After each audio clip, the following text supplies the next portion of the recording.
cultura de aprovação e de reprovação. Esse é o tema do vídeo de hoje. Aproveita, se não se inscreveu no nosso canal, se inscreve agora, deixa seu like, deixa seu comentário. Vamos lá? Falar de avaliação formativa é falar de avaliação da aprendizagem. Nós sabemos que a avaliação formativa ela contribui para uma cultura da aprovação, porque é uma avaliação contínua, é uma avaliação que realmente pensa em cada momento de aprendizagem do estudante. Mas a gente sabe que tem outros tipos de avaliação, como por exemplo a avaliação somativa, que por muitos anos, vamos falar séculos, estamos no século XXI e a cultura da reprovação ainda é muito forte. Forte nas escolas. Alguns colegas professores ainda acreditam que a avaliação é um momento mesmo de acerto de contas, que se o estudante não aprendeu, ele tem que ser reprovado realmente, porque às vezes não desenvolve essa prática da avaliação formativa. A gente ainda tem muito que avançar, né, dentro da educação, dentro das escolas e nas discussões com os colegas professores sobre esse processo de avaliação da aprendizagem, em especial da avaliação formativa. Nas nossas formações sobre avaliação, a gente gosta muito de abrir muitas situações com um vídeo que viralizou no Instagram, do professor Ledo Vaccaro, onde ele conta que no último ano do ensino médio, um estudante foi reprovada em matemática. E ele simplesmente analisou a situação da estudante, claro, junto com a coordenação, e resolveu fazer uma prova, como ele chama, de prova ridícula, onde ele colocou questões na prova e sabia que ela poderia passar, porque ele foi buscar outros conteúdos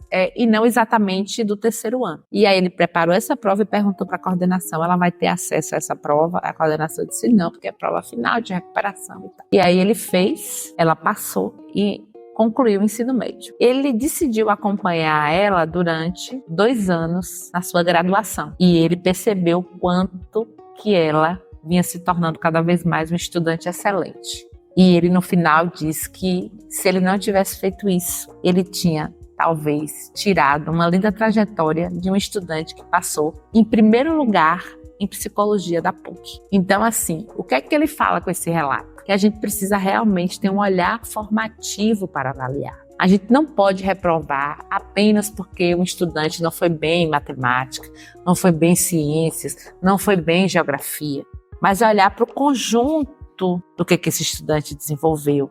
Quais são as habilidades que ele tem? O que é que essas habilidades garantem para ele conseguir continuar avançando no seu processo e continuar aprendendo? Dentro da avaliação formativa, os municípios, as escolas têm usado muito o conceito. Conceito A vale tanto, no sentido de vale, no sentido de correspondência de aprendizagem. Então, no conceito A a aprendizagem satisfatória, conceito B, parcialmente satisfatória, conceito C, insatisfatório.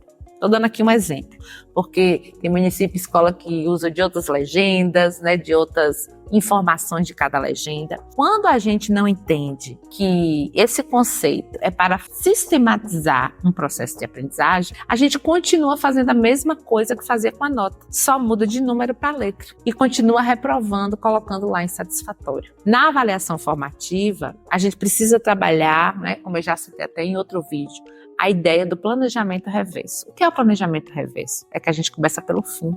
Não é aquela ideia que a avaliação não pode vir no início. Pelo contrário, quando a gente planeja e nas nossas experiências de formação, sempre nos orienta que a gente desenvolve a aula e avalia no final, né? A ideia da avaliação formativa é a ideia do planejamento reverso. A avaliação ela já começa no primeiro passo da aula. A avaliação ela acontece durante toda a aula, com os diversos instrumentos, e não são instrumentos para a gente dar uma nota, mas são instrumentos para a gente observar, para que a gente medir uma forma do estudante colocar em jogo o que ele aprendeu. E alguns instrumentos, inclusive como a prova, é para sistematizar mesmo alguns processos de aprendizagem. E aí, quando nós professores entendemos isso, a gente começa a entender que a avaliação formativa, sim, está a serviço da cultura da aprovação. As escolas precisam investir nessa cultura da aprovação, porque os estudantes eles aprendem de forma diferente, eles têm estilos de aprendizagem diferentes. Eu sei que isso é muito difícil para os professores que atuam nos anos finais e no ensino médio. Porque, por exemplo, se eu sou professora de geografia e eu tenho lá 6 turmas, para eu dar conta desse processo formativo nas 6 turmas, é bem desafiador. Mas a escola pode organizar uma metodologia onde elege líderes ou padrinhos e madrinhas de determinadas turmas e ele acompanha de perto aquele desenvolvimento, principalmente das habilidades básicas de ler, escrever, interpretar, ter o raciocínio lógico, calcular, resolver conflitos, oralizar, trabalhar em equipe. E aí, aquele professor que é o líder daquela turma, é o padrinho ou madrinha daquela turma, ele aplica atividades que ele vai percebendo esse processo formativo de avanço da aprendizagem do estudante.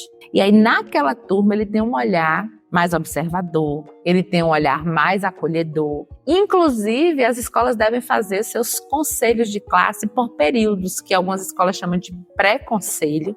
E justamente nesse pré-conselho há uma socialização e uma discussão dos professores que atuam naquela turma para validar, inclusive, as impressões das atividades formativas que aquele professor líder aplicou na turma. Isso sim vai favorecendo dentro da escola essa cultura da aprovação.